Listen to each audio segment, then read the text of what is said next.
E aí, mentes curiosas? Toda grande jornada começa com o primeiro passo, né? E a nossa exploração de hoje traz uma história que é simplesmente empolgante. A ciência ganha vida de verdade quando vira uma grande aventura. Por isso, a gente vai acompanhar agora uma expedição microscópica estrelada por dois exploradores fantásticos. O Charles, que é um pai extremamente observador, e o filho dele, o pequeno e super curioso Heitor.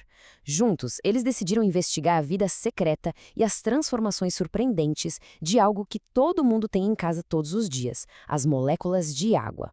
Prepare a imaginação, porque a partir de agora o mundo vai parecer ter uma magia totalmente nova. Bom, toda grande investigação científica precisa começar com um grande questionamento. E para dar o pontapé inicial na jornada do Charles e do Heitor, uma pergunta gigante guia os nossos heróis. Afinal de contas, do que absolutamente tudo ao nosso redor é feito? É uma pergunta que a humanidade se faz há muito, muito tempo. E a resposta da ciência é fascinante.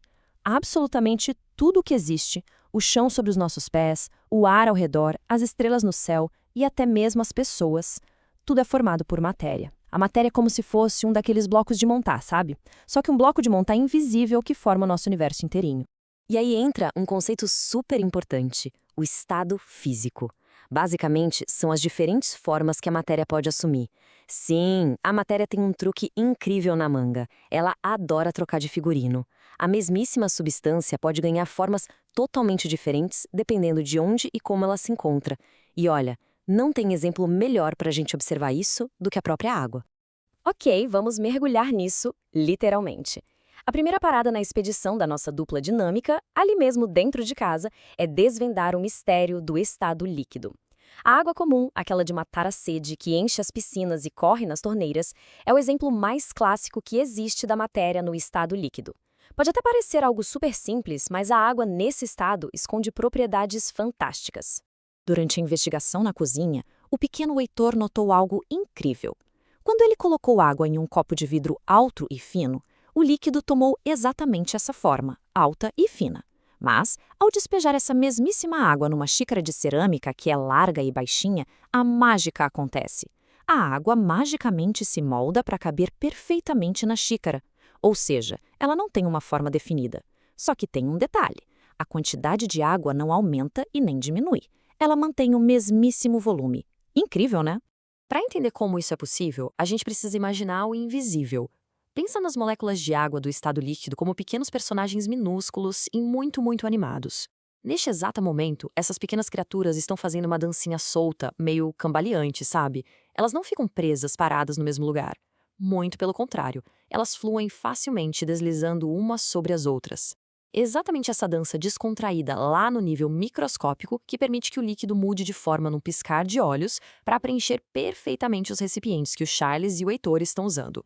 Mas a investigação não para por aí. Ela continua quando o Heitor decide abrir a porta do congelador e pegar uma pedra de gelo. Imediatamente, ele sente que o gelo é extremamente frio, claro, mas acima de tudo é incrivelmente duro. E é aqui que a nossa aventura bate de frente com a força do estado sólido. A pedra de gelo ainda é feita de água, exatamente a mesma água de antes, só que agora ela está se comportando de uma maneira rigorosa e muito resistente. Isso ilustra brilhantemente o poder que o frio tem sobre a matéria. A diferença de comportamento é gritante. De um lado, a gente tem a memória daquelas moléculas líquidas dançantes que mudam e se moldam a tudo. Do outro lado, a gente tem o cubo de gelo, no estado sólido, que possui uma forma super bem definida. Se a gente colocar o gelo dentro daquele copo de vidro ou da xícara de cerâmica de antes, ele não vai se espalhar para assumir o formato deles de jeito nenhum. Ele mantém aquela postura dura e resistente de cubo, não importa onde ele for parar. Então, o ponto crucial aqui é imaginar como aqueles pequenos personagens microscópicos estão se comportando agora. Diferente daquela dança solta de antes, no estado sólido por causa do frio extremo, as moléculas da água estão segurando as mãos bem apertadas. Exatamente, elas param de mensar e ficam perfeitamente imóveis, grudadinhas umas nas outras. Essa união firme e imobilizada é o que constrói a estrutura com uma forma tão forte e dura, criando o que a gente conhece como gelo. Mais tarde, saindo da cozinha, a aventura leva pai e filho lá para o quintal, numa tarde de sol quente bem gostosa.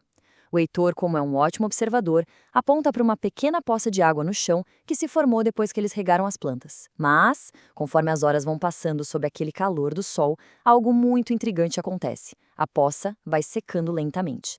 E é bem nesse momento que entra em cena a fase mais misteriosa da matéria, o invisível estado gasoso. Gente, isso cria um verdadeiro cenário de mistério. O grande caso a ser resolvido agora é: para onde foi parar a água da poça? Ela não sumiu num passe de mágica, ninguém veio passar um pano no chão e nenhum animal bebeu tudo.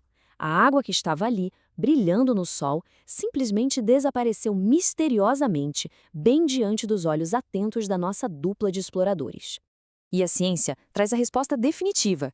A água voou para o céu como um gás invisível. O calor do sol aqueceu a água líquida até um ponto em que a energia ficou gigantesca. Aqueles nossos pequenos personagens microscópicos, que antes estavam só dançando soltos, ganharam tanta, mas tanta energia que finalmente soltaram as mãos uns dos outros completamente. Eles voaram pelos ares, se espalhando super rápido em todas as direções. No estado gasoso, a água se torna vapor e fica totalmente invisível aos nossos olhos. Para entender um pouquinho melhor como os gases funcionam, o Charles traz balões de ar para a brincadeira. Até porque o ar que a gente expira também é um gás, né? Um balão cheio, só ali descansando, assume uma forma redonda, bem tranquila, mas a grande diversão acontece quando o Heitor aperta esse balão com as mãos, amassando a borracha que faz até aquele barulho engraçado, deixando o balão todo torto. Diferente dos líquidos, que mantêm o volume sempre igualzinho, os gases podem ser espremidos.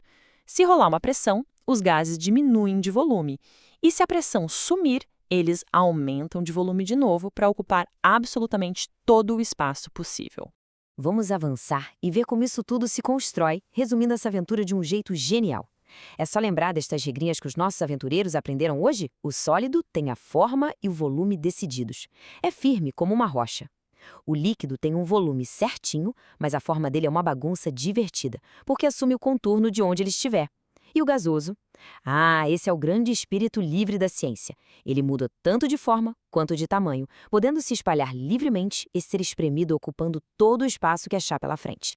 A investigação do Charles e do pequeno Heitor provou que o quintal de casa e um simples copo de água escondem segredos fantásticos e cheios de magia.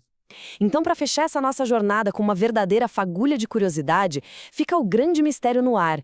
Que outras moléculas invisíveis estão escondidas pelo mundo agora mesmo, flutuando ao nosso redor, apenas esperando para serem descobertas por mentes curiosas? A ciência da matéria é uma aventura vasta, contínua e sem fim. Muito obrigado por acompanharem e até a próxima exploração.